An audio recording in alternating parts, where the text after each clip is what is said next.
이 사회를 가리켜 분노사회 그렇게 일컫습니다. 동의가 되시나요? 그 말에 찬성할 수 있나요? 분노사회 그렇게 인터넷 검색창에 쳐보았더니 많은 자료들이 뜹니다. 그 중에 책만 선별해 봤어요. 역시나 많은 책들이 떠요. 몇 개만 선택했습니다. 책 제목이 이렇습니다. 분노사회. 왜 분노하는가? 아동, 청소년의 분노 조절, 분노한 대중의 사회, 분노의 숫자, 최신 분노 치료. 이 정도만 소개할게요. 어린이, 어른 할 것 없이 다 분노하고 있어요. 분노 사회에 걸맞게 남녀노소 상관없이 분노하고 있어요. 이유 없는 분노가 아니에요. 이유 있는 분노를 하고 있어요. 그런 의미에서 분노 사회, 그 말 인정할 수밖에 없는 것 같아요. 오늘은 그런 이야기를 해보려고 합니다. 말씀을 듣는 가운데 여러분과 저는 어떤 일에 분노하는지 점검하시고 가능하다면 그 분노를 옳은 일에 할 수 있기를 주님의 이름으로 축원합니다. 지난주 요약을 잠시 해볼게요. 바울이 폭력을 가하며 힘들게 했던 적대자들에게 자신을 변호했었어요. 그 변호의 말 가운데 여러분과 저는 성전, 교회의 기능, 그것도 순기능이 있음을 알게 되었어요. 하나님이 교회, 성전을 세운 목적대로, 그 순기능이 있게 한 목적대로 하나님의 도움을 입고자 하는 자 누구든지 그렇게 될 것이다. 그것을 깨달았어요. 그런 바울의 변호가 오늘 21절로 끝이 나게 돼요. 21절을 우리 스크린으로 봐주실까요? 한번 읽어봅니다. 시작. 주께서 나더러 또 이르시되 떠나가라. 내가 너를 멀리 이방인에게로 보내리라. 그때였어요. 22절입니다. 다 같이 시작. 이 말하는 것까지 그들이 듣다가 소리질러 이르되 이러한 자는 세상에서 없애버리자, 살려둘 자가 아니라 하며. 적대자들이 귀를 틀어막고 있어요. 더 이상 듣기 싫다는 투로. 또 얼마나 화가 났는지 없애버리자, 죽이자 하면서 또다시 달려들으려고 해요. 자, 이 적대자들 바울의 말 중 어떤 포인트에서 이렇게 분노를 솟구치는 걸까요? 그것을 점검해 보면 우리는 도대체 어떤 포인트에서 분노하는지 그 뒷이야기를 할 수 있겠죠? 21절 중반절입니다. 스크린으로 봐주세요. 내가 너를 멀리 이방인에게로 보내리라. 거기에요, 거기. 이 적대자들 유대인인데요, 이들에게는요 나쁜 선민 사상이 있어요. 하나님은 우리만의 하나님, 유대인만의 하나님이라는 사상이에요. 이 사상이 다른 나라 사람들, 그들을 이방인이라 칭하는데요, 그들을 짐승 취급, 개, 돼지 취급, 죄인 취급하게 만들어버렸어요. 이 나쁜 사상을 갖고 있는 바울에게, 아니 나쁜 사상을 갖고 있는 유대인들에게 바울이 이야기하는 거예요. 하나님이 내게 사명을 주셨는데 정작 하나님이 선택한 백성들이라 여기는 유대인들, 당신들에게서 등을 돌려 당신들이 짐승 취급하고 죄인 취급하는 이방인들에게 가서 복음 전하라고 했다. 이렇게 말하는 거예요. 이 말이 이들에게는 이렇게 들리는 거죠. 뭐라? 짐승이며 죄인인 저들에게 우리만의 하나님을 공유하라니. 뭐라? 짐승이며 죄인인 저들과 우리를 동급 취급하라니, 바로 그 포인트에서 분노가 치솟았던 거예요. 여러분과 저는 어떤 포인트에 분노를 해요? 목사님, 교회 다니는 사람이, 예수님 믿는 사람이 어떻게 분노해요? 그렇게 질문하실 분이 계실까요? 여러분, 분노는 하나님이 인간에게 넣어준 감정 중에 하나예요. 그 분노가 과할 때, 어떤 잘못된 부분으로 사용될 때가 문제이지, 그 감정은 하나님이 주신 거라고요. 자, 여러분은 어떤 포인트에 분노하나요? 내가 낸 의견에 반대 의견을 내는 자가 있을 때, 나를 비난, 손가락질할 때, 혹은 내게 욕을 해올 때, 어떤 포인트에 하나요? 안타깝게도 대한민국의 교육은 매우 일방적인 주입식 교육이죠. 교사와 학생이 서로 토의하며 각각의 사고를 키워가는 토의 문화가 아니라 일방적으로 떠서 넣어주는 주입식 교육이에요. 그래서 그럴까요? 시작을 토의로 시작했는데 내 의견에 반대 의견을 제시하는 자에게 감정 싸움을 하려고 해요. 말싸움으로 번져가요. 우리는 그런 일들, 나란 일하는, 특별히 국회의원들이 다 모여서 회의를 하는 국회의사당에서 자주 목격하잖아요. 시작은 분명 토의로 시작했어요. 그런데 반대자들이 나오자 그 토의로 시작한 것이 감정싸움, 말싸움으로 번지기 시작해요. 그것이 곧 몸싸움으로 번지기 시작해요. 그것이 곧 패를 나누면서 패싸움이 돼버려요. 이제 대상을 좀 바꿔볼까요? 자녀 세대인 여러분, 청소년 중고등부 여러분, 여러분은 부모님의 어떤 말에 감정의 뚜껑이 열리나요? 공부해라, 나쁜 습관 고쳐라, 그 포인트인가요? 한 고교생이, 서연고예요. 제가 너무 잘 아는 학교예요. 어느 날 실종이 되어버렸네요. 방과 후에 학교에 핸드폰을 두고 나왔어요. 서점에 가서 필요한 문제집 몇 권을 샀어요. 그 뒤로 행방불명돼 버렸어요. 실종 신고를 하고 찾아 나섰는데, 이런, 안타깝게도 주변 야산, 새마을 연수원이에요. 제가 자주 갔었던 곳이에요. 그곳에서 시신으로 발견되었어요. 이유가 뭔가? 실종되기 전날 아버지와 공부 문제로 말다툼했다는 거예요. 그것을 이 학생이 뛰어넘지 못하고 비관해서 스스로 목숨을 끊어버렸다는 거죠. 대상을 또 바꿔볼까요?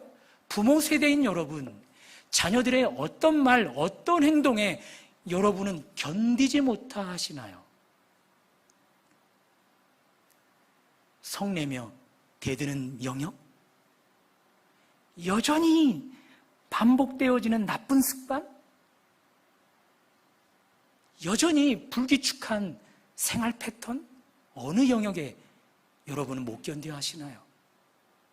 어제 20개월 된 여아가 아이스박스에서 시신으로 발견됐어요. 이미 여기저기 학대받은 흔적이 많아요.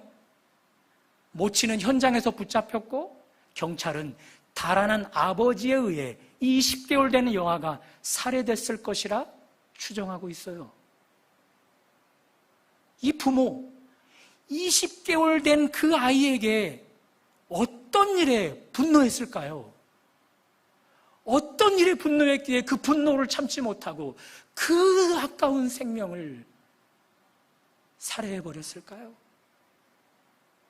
또 대상을 바꿔볼까요?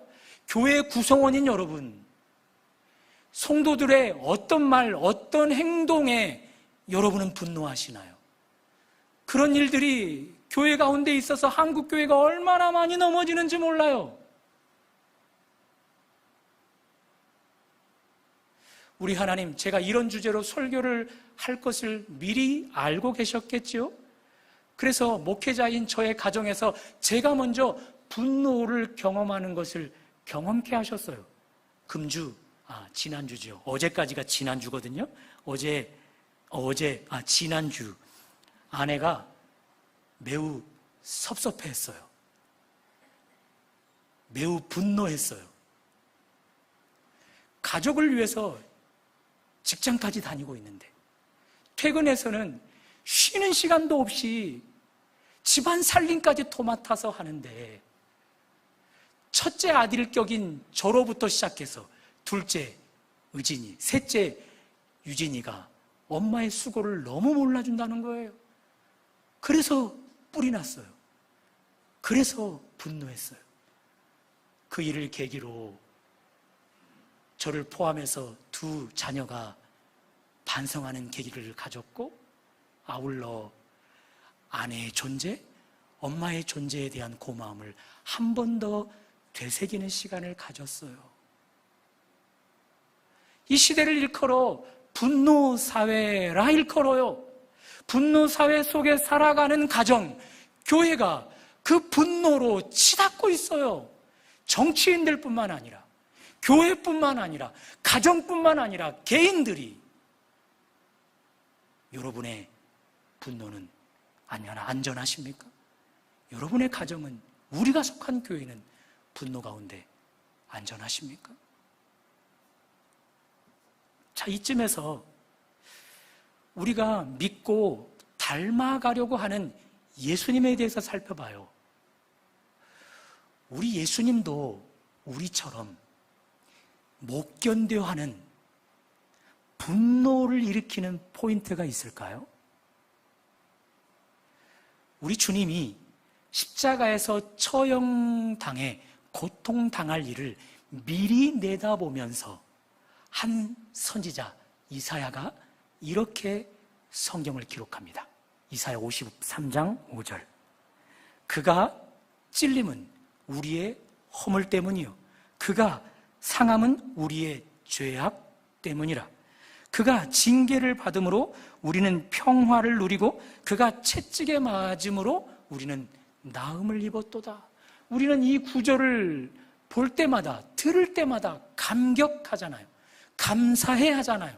그런데 동일한 사건을 주변에서 당시 지켜봤던 자들은 예수님에 대해서 이렇게 생각하고 이렇게 말했대요. 바로 전 구절이에요. 이사야 53장 4절 중반절 한번 다 같이 읽어볼래요? 시작. 그는 하나님께 징벌을 받아 하나님께 맞으며 고난을 당한다 하였노라. 쯔쯔쯔. 얼마나 큰 죄를 졌으면 하나님 앞에 그렇게 큰 벌을 받는 거야. 불쌍해. 여러분과 저라면 수고를 왜곡해서 받아들이는 그들을 향해 얼마든지 분노할 포인트잖아요. 그런데 우리 주님은 그들의 왜곡함을 분노했을까요? 시간이 더 지나 우리 실제 예수님께서 여러분과 저를 위해 십자가에 못 박혔어요. 그때 그 예수님의 십자가 바로 앞에서 그것을 친히 목도한 자들이 고개를 절레절레 흔들면서 이렇게 비난하고 손가락질을 했습니다. 저 예수, 남은 구원하더니 정작 자신은 구원 못하는구나. 어디 예수, 너 십자가에서 내려와 봐라. 십자가에서 너를 구원해 봐라. 그 일로 네가 하나님의 아들임을 입증해 보아라. 그렇게 조롱했다라는 거예요. 여러분과 저는 그런 조롱을 받을 때 못 견뎌야 하는 포인트잖아요. 분노해야 될 포인트잖아요. 그런데 우리 주님은 묵묵히 그 분노해야 할 포인트를 견뎌내시고 이겨내셨던 거예요. 왜요? 십자가에서 분노해서 내려와 버리셨다면, 십자가에서 내려옴으로 자신을 구원해 버렸다면 여러분과 저의 구원 없어요. 기독교, 이 땅의 교회, 북촌교회 없어요. 그래서 우리 주님은 여러분과 제가 마땅히 분노해야 할 포인트 가운데서도 견디시고 이겨내셨던 거죠.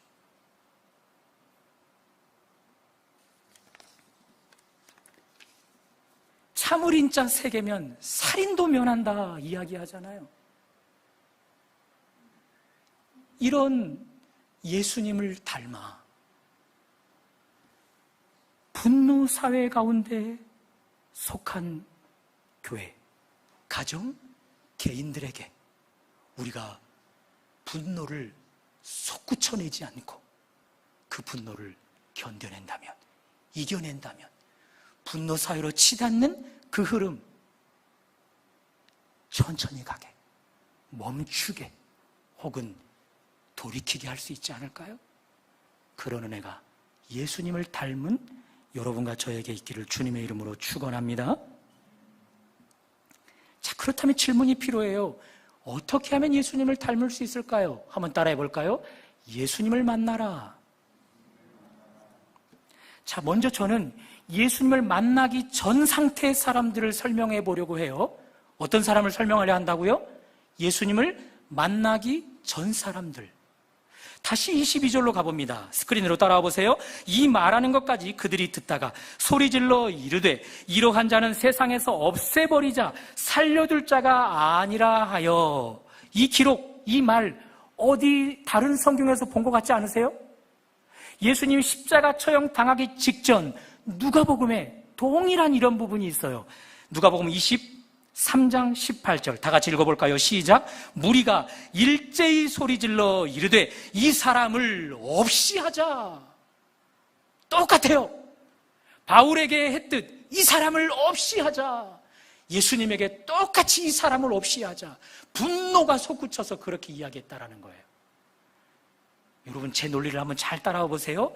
예수님에게 분노를 솟구쳤던 사건과 유대인에게 분노를 솟구쳤던 이 사건의 갭 차이가 별로 없어요. 그러니 확실해요. 예수님께 분노해서 죽여버리자 했던 그들 중에 다수는 사도 바울 앞에서 분노하며 저 바울을 없애버리자 하고 있단 말이죠. 즉, 이 유대인들은 과거 예수님 때에도 그렇고 오늘날 바울에게서도 그렇고 분노하는 포인트가 동일해요. 예수를 증거하는 자들을 만날 때마다 분노가 치솟아요. 분노하는 포인트가 여전히 동일해요. 저를 보면 똑같아요. 분노하는 포인트가 일정해요. 여러분, 이렇게 잘생긴 저에게도 약점이 있다니까요. 뒤통수가 납작해요. 절벽 이상이에요. 파리가 앉으면 낙상한대요. 이런 약점을 가지고 지적, 조롱하면 그때마다 분노해요. 그때마다 못 견뎌해요. 제가 하지 않은 일을 했다고 할 때 똑같이 그때마다 분노해요. 한 번은 차를 긁고 도망갔다고 따져드는 자가 있었어요. 마침 교회 차여서 교회 로고가 큼지막하게 새겨져 있었던 차였거든요. 아니라 했더니 교회 다니는 사람이 뻔뻔하게 거짓말도 잘하네? 그 포인트에서는 여지없이 분노하죠. 내가 하지 않았다는 것을 한다고 주장하니 그때 만날 때마다 분노할 수밖에. 저는 아직 구시대적인 사상을 갖고 있는 것 같아요. 집안 일 가운데 아내의 영역, 남편의 영역이 따로 없는 거잖아요. 근데 저는 따로 있다고 여겨요. 그래서 제 생각 속에 아내의 영역을 제가 하면 도와준 거라 여겨요. 내가 이 영역까지 해줬잖아. 그러니 나의 수고를 받아줘야 돼. 그렇게 여겨요. 나쁜 남편이죠. 구시대적인 발상을 하고 있죠. 이런 남편 만나지 마세요. 싱글 여성 여러분. 그 영역이 인정받지 못하면 똑같이 분노해요. 여러분도 똑같지 않으세요? 한번 돌아보세요. 분노하는 동일한 포인트가 있을 거예요. 그러므로 예수를 향해 분노하고 똑같은 포인트에서 바울을 향해 분노했던 유대인들과 우리는 똑같아요. 똑같아요. 늘 여전히 한결같이 분노하는 포인트가 똑같아요. 상황만, 환경만 다를 뿐. 왜 이렇게 우리가 분노한다고요? 예수님 만나지 못했기 때문이에요. 아니요, 더 자세히 설명드리면 예수님 만나는 것이 아직 부족하기 때문이에요. 아직 예수님을 덜 닮았기 때문이에요. 믿으십니까? 이제 예수님 만나 변화된 자를 살펴볼 거예요. 누구를 살펴본다고요? 예수님 만나 변화된 자. 그는 바울이에요. 또 22절을, 23절을 다 같이 읽어볼게요. 밑줄 그은 23절을 유심히 보시면서 시작. 이 말하는 것까지 그들이 듣다가 소리질러 이르되 이러한 자는 세상에서 없애버리자 살려둘 자가 아니라 하여 23절 떠들며 옷을 벗어 던지고 티끌을 공중에 날리니. 옷을 던져버리는 행위, 티끌을 공중에 날리는 행위는요, 분노가 머리끝까지 차올랐다라는 의미예요. 뿐만 아니라 나를 분노케 한 저 대상 죽여야 된다 판단이 섰던 그때 이런 행동을 하는 거예요. 중요한 것 23절 옷을 벗어 던졌대요. 다른 장면으로 살짝 옮겨볼게요. 스데반이 돌에 맞아 순교당하기 바로 직전, 유대인들이 돌을 던지기 바로 직전 옷을 벗어 던지는데 누구한테 옷을 벗어 던지는지를 보세요. 사도행전 7장 57절에서 58절 한번 봅니다. 시작. 그들이 큰 소리를 지르며 귀를 막고 일제히 그에게 달려들어 돌로 칠세 증인들이 옷을 벗어 사울 바울이라 하는 자 앞에 두니라. 그 옷을 누구 앞에 둔다고요? 바울 앞에 던지고 있어요. 이런 이야기예요. 바울 얼마 전까지만 해도, 변화되기 전까지만 해도 여러분과 저처럼 똑같다라는 거예요. 예수를 증거하는 사람들을 만날 때마다 분노했다라는 거죠. 그들을 향해서는 분노가 솟구쳐서 견디지 못했었던 자예요. 그 포인트가 동일했었던 거예요. 그런데 그가 오늘 본문에서는 달라져 버렸어요. 오늘 본문에서는 그가 예수님을 전하고 있어요. 오히려 예수님을 증거하다가 분노하는 자들의 분노를 다 받아내는 자의 자리에 서 있어요. 무엇이 이 바울을 이렇게 달라지게 했을까요? 예수님을 만났기 때문이에요. 더 중요한 것, 이제 바울의 놀라운 변화에 초점을 두고 보세요. 고린도후서 11장에 보면 거기는 바울이 온갖 고난을 받은 것을 적어놨어요. 이런 내용으로 요약할게요. 내가 옥에 갇히고 매도 수없이 맞았다. 여러 번 죽을 뻔했다. 강도의 위험, 강의 위험, 도적의 위험, 바다의 위험, 형제들의 위험, 온갖 위험들을 당했다. 또한 내가 수고하고 애쓰고 여러 번 자지 못하고 줄이고 목마르고 여러 번 굶고 춥고 헐벗었노라. 온갖 고난을 다 당했던 바울이에요. 자, 여러분과 저 같으면 이런 억울한 일 당할 때 늘 여전히 한결같이 분노 솟구치지 않겠어요? 솟구치지 않겠어요? 그런데 바울은 더 이상 이런 영역에는 분노하지 않는데요. 그가 이런 일에만 분노한대요. 바로 다음 절이에요. 고린도후서 11장 28절 다 같이 시작. 이 외의 일은 고사하고 아직도 날마다 내 속에 눌리는 일이 있으니, 여기 눌리다라는 뜻을 오늘 설교로 풀어보면 이런 거예요. 견디지 못하는 일, 거룩한 분노를 하게 하는 일. 그 일이 어디래요? 그 다음에 나오죠. 모든 교회를 위하여 염려하는 것이라. 오직 교회를 향해서만 분노하되 저급한 분노가 아니라 거룩한 분노를 솟구친다는 거죠. 이 놀라운 변화, 누가 일으켰다고요?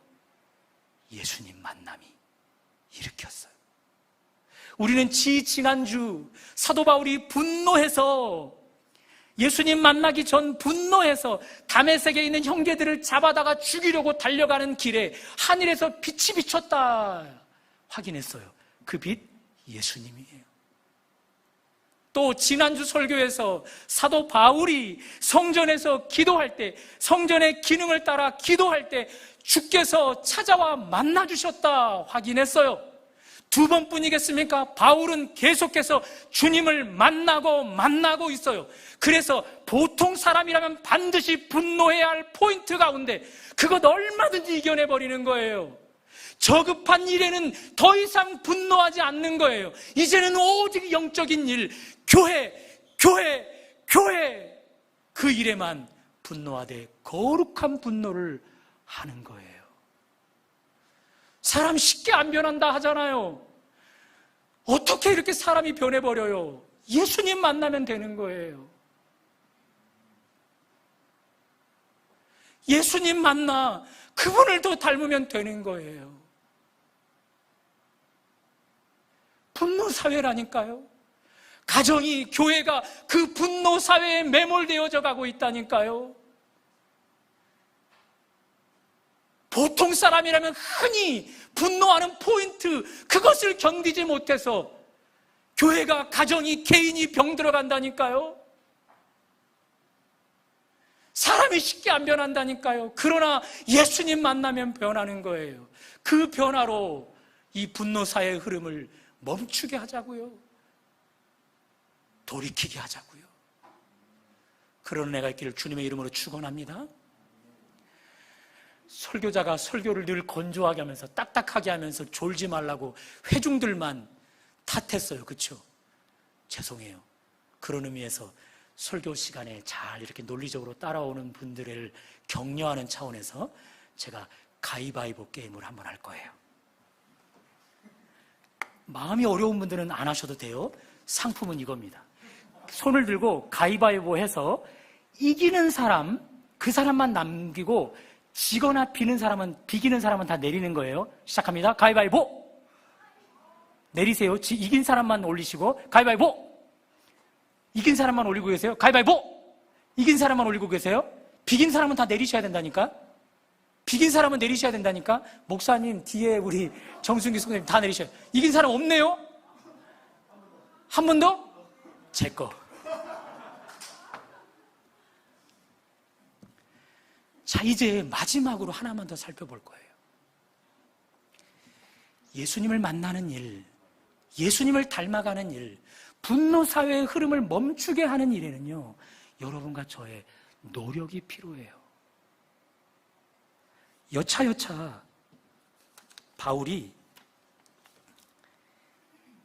또 살해 위협을 당할 때 천부장이 나서서 그 일을 막았었어요.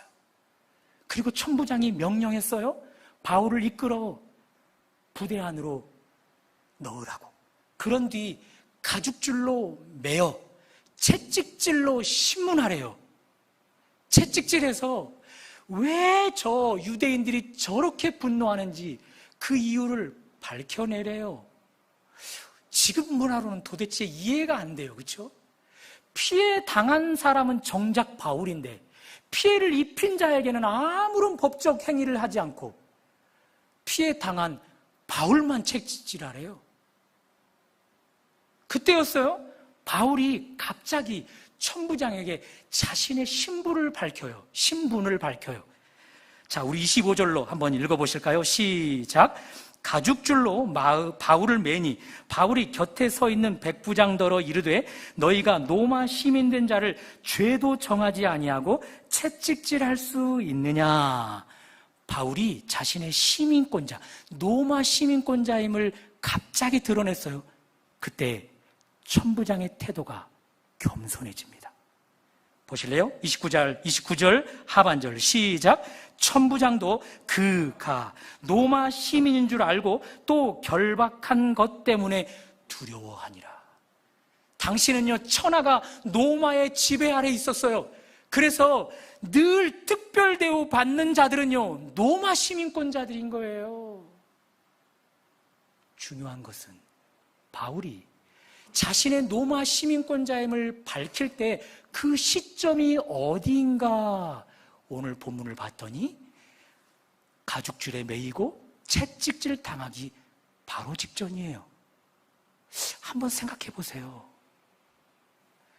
바울이 유대인들에게 예수를 전하면 분명히 분노할 것 뻔해요. 바울 얼마든지 예측할 수 있었어요. 그 예측을 하기에 먼저 로마 군인들에게 가서 자신의 신변을 보호해달라고 요청했더라면 바울 적대자들에게 한 대라도 맞았을까요? 아니요. 한 대도 때릴 수가 없어요.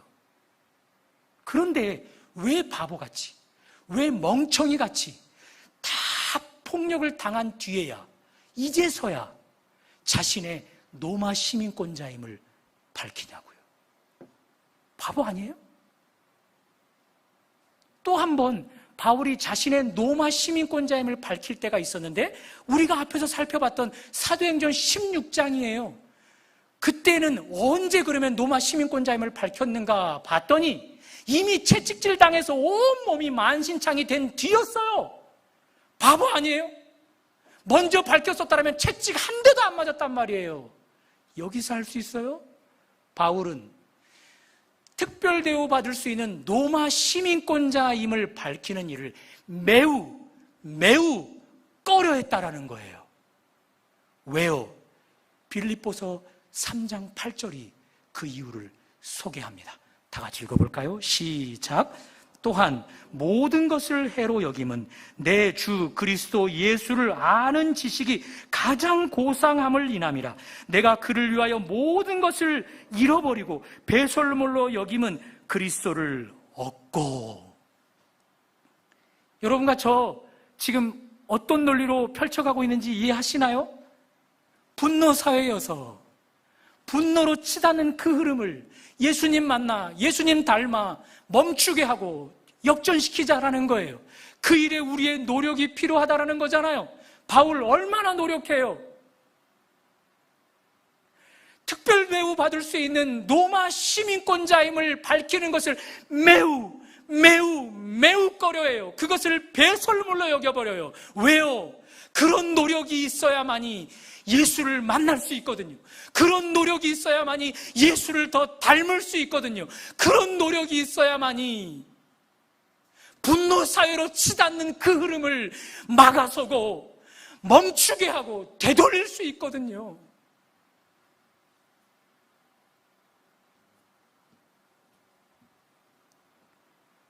바로 이것이 바울에게 여러분과 제가 흔히 하는 분노 포인트를 초월하게 하고 오직 영적인 일, 교회 그 일에만 분노했던 거예요. 말씀을 마치겠습니다. 언론사였고 방송인이었던 조정민 목사님을 아십니까? 그분이 분노 사회를 겨냥해서 왜 분노하는가, 그런 책 제목으로 책을 냈어요. 핵심은 이거예요. 한번 다 같이 읽어볼래요? 시작. 매일 화를 내는 당신의 삶에게 고함. 분노를 다스리려 하지 말고 분노보다 중요한 가치에 사로잡히라. 분노가 다스릴 수 있는 영역이 아니래요. 그것이 통제되어질 수 있기 위해서는 분노보다 중요한 가치에 사로잡혀야 한대요. 바울에게서 보면 그렇잖아요. 바울은 분노를 다스리려 하지 않아요. 오히려 분노보다 더 중요한 가치, 그것이 뭐예요? 예수를 만나는 것, 예수를 닮는 것, 분노 사회로 치닫는 그 흐름을 막아서는 것, 그것에 사로잡혔던 거예요. 사랑하는 여러분, 분노 사회를 살아가다 보니 우리 안에도 우리도 모르게 늘 연이어 한결같이 분노한 포인트들이 있어요. 그 일로 배우자를, 그 일로 가족을, 그 일로 자녀를, 그 일로 부모를, 그 일로 교회를, 그 일로 사회를 분노 사회에 되게 하고 있어요. 어떻게 해야 할까요? 어떻게 이 상황 가운데 돌이킬 수 있을까요? 분노는 다스릴 수 있는 영역이 아니래요. 통제 안에 들어오는 영역이 아니래요. 그것을 통제할 수 있는 유일한 비결은 분노보다 더 중요한 가치, 예수님을 만나고 예수님을 닮아가는 거래요. 여러분과 제가 한 주간 그 일에 노력해서 분노사회, 저급하고 거북한 이 분노사회를 고급스러운, 거룩하고 의로운 분노사회 되게 하는 일에 주인공 되시기를 주님의 이름으로 축원합니다.